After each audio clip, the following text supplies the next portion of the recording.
Economic corridor की बात आती है तो सरकार के साथ किसान का जितना खुलकर समर्थन आना चाहिए और किसान को उस विकास में पार्टनर बनाना, भागीदार बनाना, ये यशस्वी प्रधानमंत्री के नेतृत्व में हमारी सरकार के द्वारा किया जा रहा जोरदार अभिनंदन श्रीमान नरेंद्र मोदी जी के लिए करें।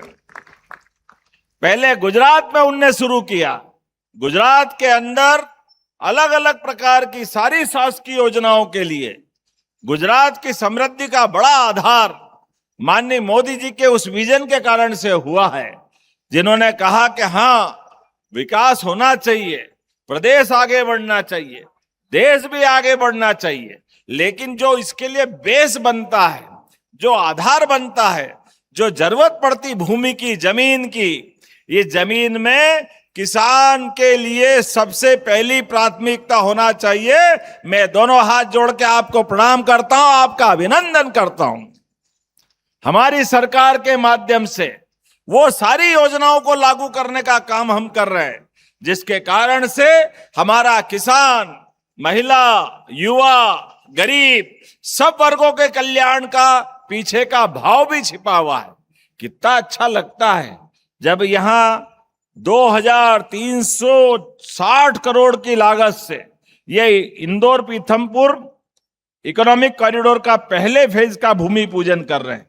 वास्तव में इकोनॉमिक कॉरिडोर के माध्यम से जो 60% भूमि हम दे रहे हैं, या आपकी भूमि में भागीदार बना रहा है कि आज के रेट से ही अगर उनको ये भूमि का हिसाब लगाएं तो किसान के पास 650 करोड़ के प्लाट पहुंचे। जोरदार अभिनंदन करो। ये है योजना और ये है भागीदारी। किसी भी किसान के लिए इससे बड़ी सौभाग्य की बात क्या होगी। माता लक्ष्मी और कुबेर दोनों हाथ से आशीर्वाद दे रहे। जोरदार अभिनंदन करो सभी भाई बहनों के लिए। कैलाश जी भाई साहब कह रहे हैं जितने लोगों के एमओयू हुए ये सब करोड़पति से ऊपर है, और वाकई ये होना भी चाहिए।